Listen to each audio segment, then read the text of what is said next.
Assalamualaikum warahmatullahi wabarakatuh. Nama saya Reva Melenia, NPM 1821030277. Di sini saya akan menjelaskan tentang bab 2 dan bab 3, yaitu tentang konsep dasar pengantar ilmu hukum dan tata hukum Indonesia. Beberapa pendapat tentang istilah pengantar ilmu hukum Indonesia yaitu menurut Hartono Hadi Supratro mengatakan bahwa pengantar tata hukum Indonesia sebenarnya dipergunakan untuk mengantarkan setiap orang yang mempelajari aturan-aturan yang sedang berlaku di Indonesia. Menurut R. Abdul Jamil mengatakan bahwa tata hukum berasal dari bahasa Belanda atau rechtsorde adalah susunan hukum yang artinya memberikan tempat yang sebenarnya. Sedangkan menurut Sudiman Kartohadiprodjo yang dimaksud dengan tata hukum Indonesia adalah hukum yang sekarang berlaku di Indonesia. Secara spesifik, ruang lingkup pengantar ilmu hukum meliputi yang pertama, hukum sebagai norma atau kaidah hukum sebagai kaidah yaitu menentukan hukum sebagai pedoman yang mengatur kehidupan dalam bermasyarakat agar tercipta ketentraman dan ketertiban bersama. Yang kedua, hukum sebagai gejala perilaku di masyarakat, hukum sebagai situasi, keadaan atau gejala sosial yang berlaku di masyarakat sebagai manifestasi dari pola tingkah laku yang berkembang. Yang ketiga yaitu hukum sebagai ilmu pengetahuan ilmu hukum yang terbagi dalam dua pengertian, yaitu hukum dalam arti luas dan ilmu hukum dalam arti sempit. Objek ilmu hukum adalah hukum. Ilmu hukum memandang hukum dari dua aspek, yaitu sebagai aturan sosial dan sebagai sistem nilai.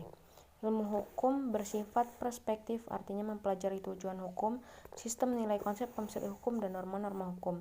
Dan yang kedua yaitu terapan, artinya mengatur standar prosedur dan ketentuan-ketentuan. Hubungan pengantar ilmu hukum dan pengantar ilmu hukum di Indonesia.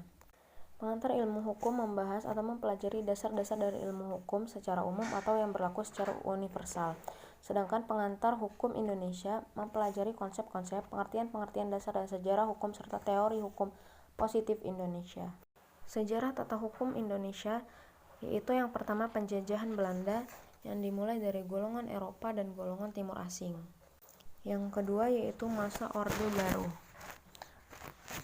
Orde Baru dimulai setelah kudeta G30S PKI, terjadi pergantian pemerintahan dari Presiden Soekarno ke Presiden Soeharto melalui surat perintah 11 Maret 1966 yang sering disebut dengan Super Smart.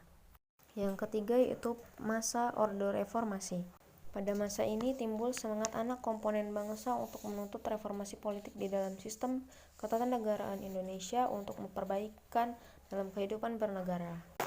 Lalu selanjutnya yaitu pembidangan ilmu hukum. Yang pertama yaitu hukum menurut bentuknya, yang kedua hukum menurut tempat berlakunya, yang ketiga hukum menurut sumbernya, yang keempat hukum menurut waktu berlakunya, yang kelima hukum menurut isinya, yang keenam hukum menurut wujudnya, yang ketujuh hukum menurut sifatnya, yang kedelapan hukum menurut cara mempertahankannya, dan yang kesembilan hukum menurut sumbernya. Yang selanjutnya yaitu ilmu bantu dan metode pendekatan pengantar ilmu hukum. Pada prinsipnya, sebuah ilmu pengetahuan memang tidak dapat berdiri sendiri. Ia harus ditunjang dengan ilmu lain dalam berbagai aspeknya. Demikian juga dengan pengantar ilmu hukum. Beberapa disiplin ilmu yang menjadi ilmu bantu dalam mempelajari pengantar ilmu hukum. Di antaranya yaitu sejarah hukum, sosiologi hukum, antropologi hukum, perbandingan hukum, dan psikologi hukum. Sedangkan metode pendekatan yang digunakan dalam mempelajari ilmu hukum diantaranya yaitu metode idealis, yang kedua metode normatif analitis, yang ketiga metode sosiologis, yang keempat metode historis, yang kelima metode sistematis, dan yang keenam metode komparatif. Sekian pemaparan materi dari saya. Wassalamualaikum warahmatullahi wabarakatuh.